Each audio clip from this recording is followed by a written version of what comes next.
The President's address to the General Assembly of the United Nations from the UN building in New York City, September 25th, 1961.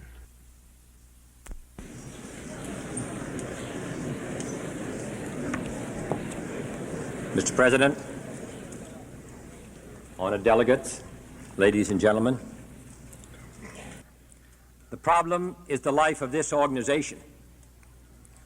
It will either grow to meet the challenges of our age, or it will be gone with the wind, without influence, without force, without respect.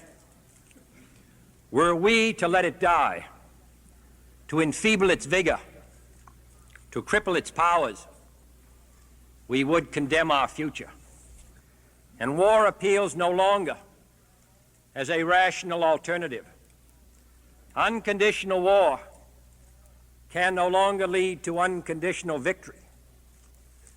It can no longer serve to settle disputes. It can no longer concern the great powers alone. Mankind must put an end to war, or war will put an end to mankind. Let us call a truce to terror. Let us invoke the blessings of peace. Let us join in dismantling the national capacity to wage war. In this hall, there are not three forces, but two. One is composed of those who are trying to build the kind of world described in Articles 1 and 2 of the Charter.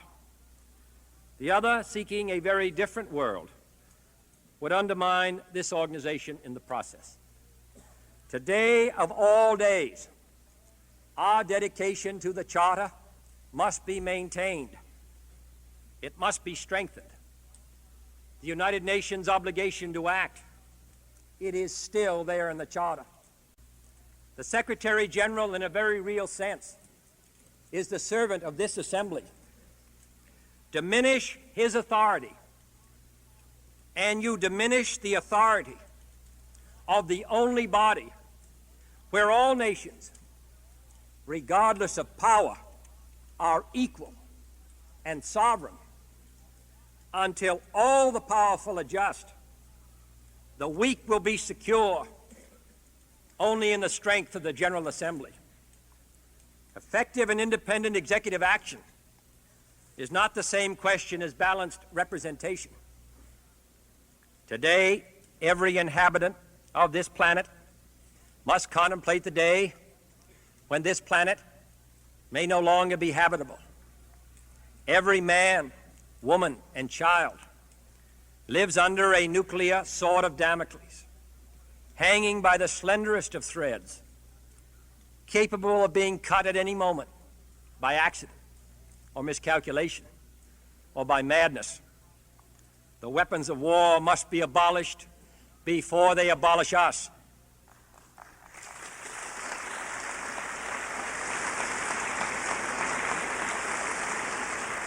With the agreement of the Soviet Union, under the label both nations now accept of general and complete disarmament, a new statement of newly agreed principles for negotiation.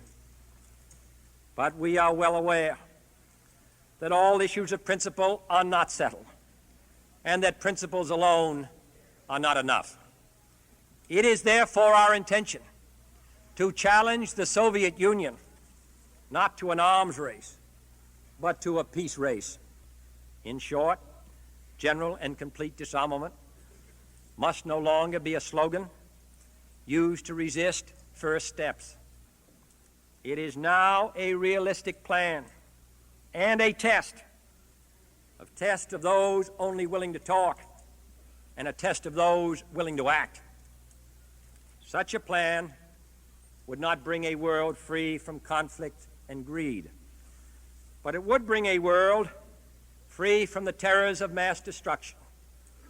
It would not usher in the era of the superstate, but it would usher in an era in which no state could annihilate or be annihilated by another. While we were negotiating in good faith, others were secretly preparing new experiments in destruction. Our tests are not polluting the atmosphere. Our deterrent weapons are guarded against accidental explosion or use.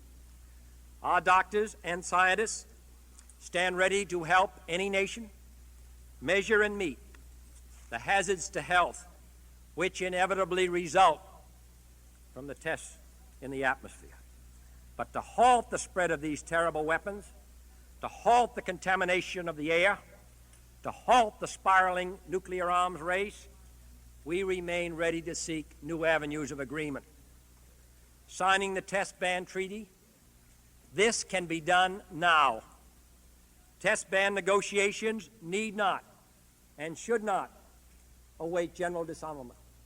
Second, stopping the production and preventing their transfer to any nation.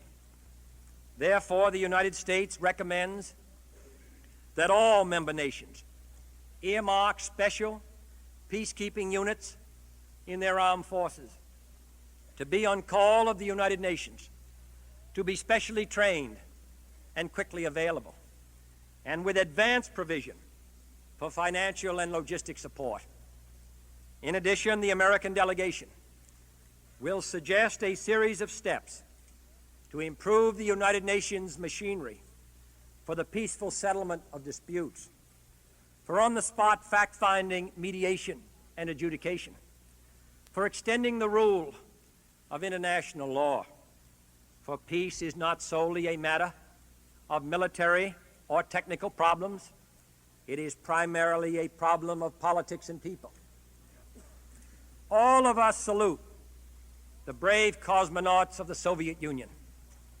The new horizons of outer space must not be riven by the old bitter concepts of imperialism and sovereign claims.